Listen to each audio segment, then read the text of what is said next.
आत्मदेव को सब सुख था लेकिन पुत्र नहीं था, और यही बात मन को खाया करती थी।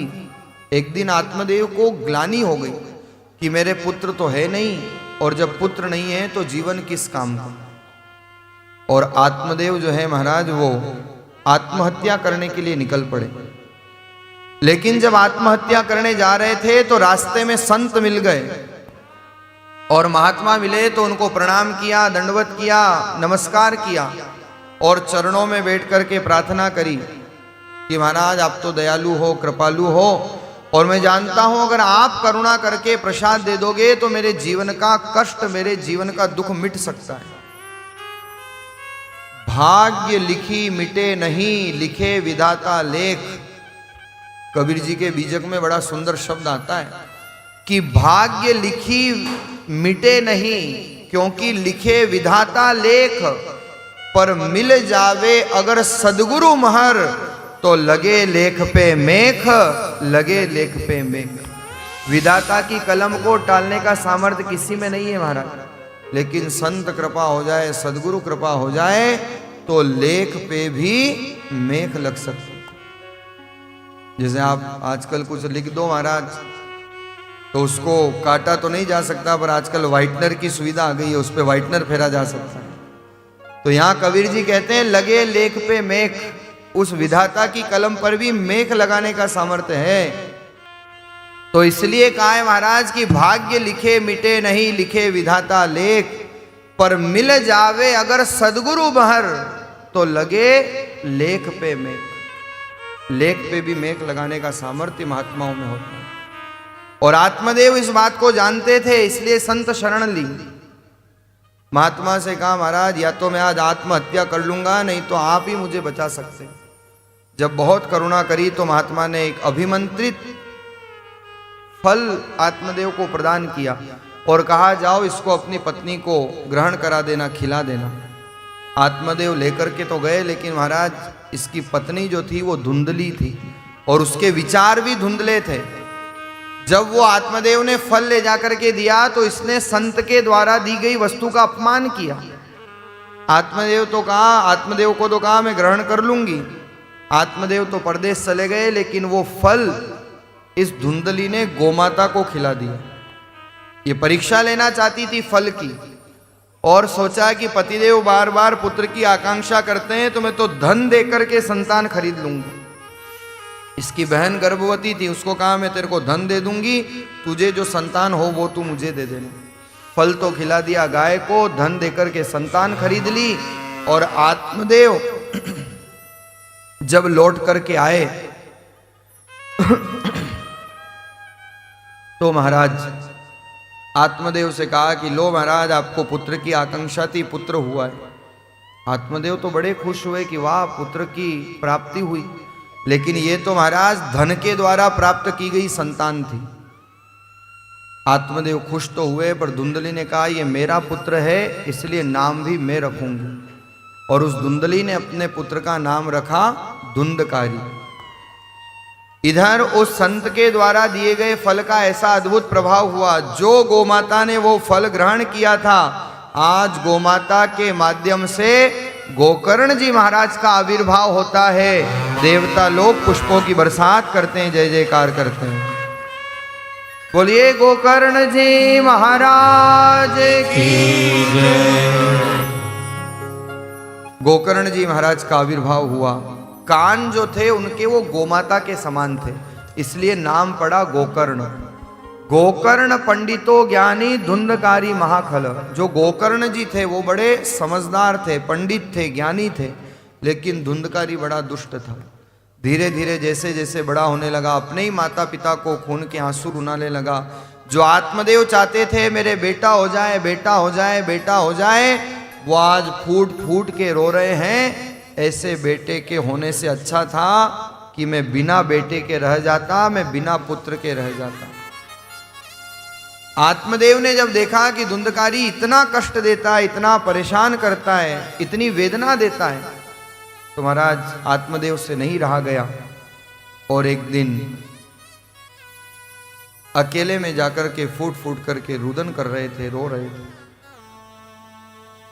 लेकिन उसी समय वहां पर गोकर्ण जी महाराज का जाना हुआ और गोकर्ण जी ने पूछा कि महाराज पिताश्री आप क्यों रो रहे हो, क्या हुआ? सारी राम कहानी कही। गोकर्ण जी महाराज ने केवल 2 श्लोक कहे जिसको भागवत में गोकर्ण गीता के नाम से जाना जाता है।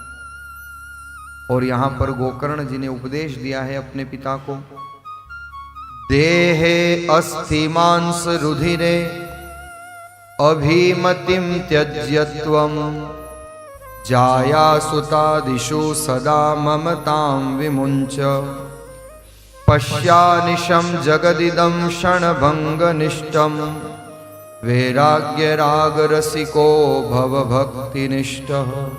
बोले पिताजी आप क्यों पुत्र के मोह में पड़ रहे हो?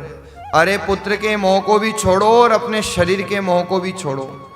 देहे अस्थि मांस रुधिरे अभिमतिम त्यज्यत्वम, ये शरीर जो है ये हड्डी मांस रुधिर से बना हुआ एक पिंड है, उससे ज्यादा कुछ नहीं है।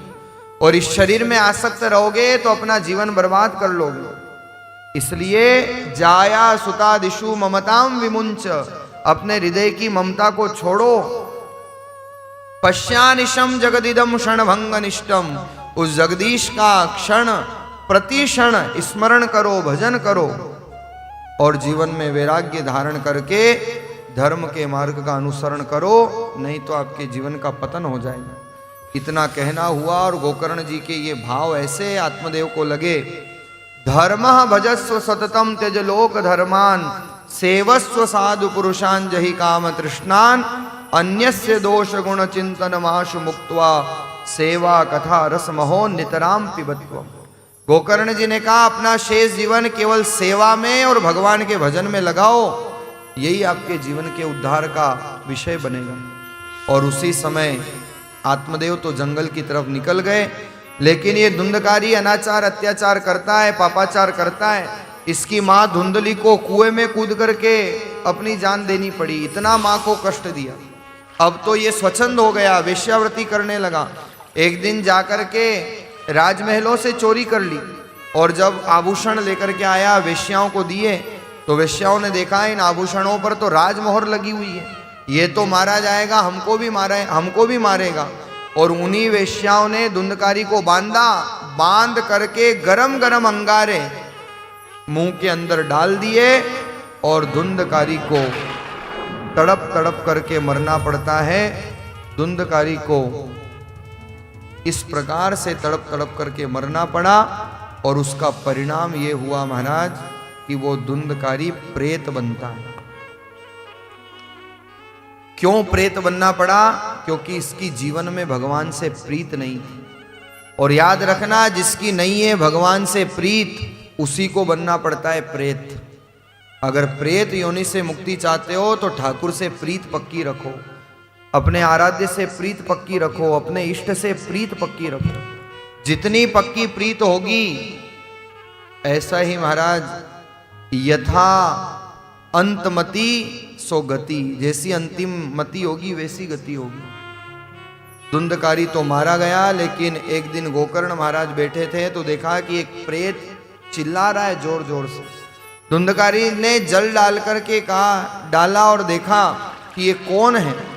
पता चला कि ये तो मेरा ही अपना भाई है। धुंधकारी से कहा भैया मैंने तेरे लिए गया में श्राद्ध किया, इतने इतने कर्म किए, तुम्हारी मुक्ति नहीं हुई। धुंधकारी कहता है मैंने तो पाप इतने किए हैं कि मुक्ति कहां से होगी।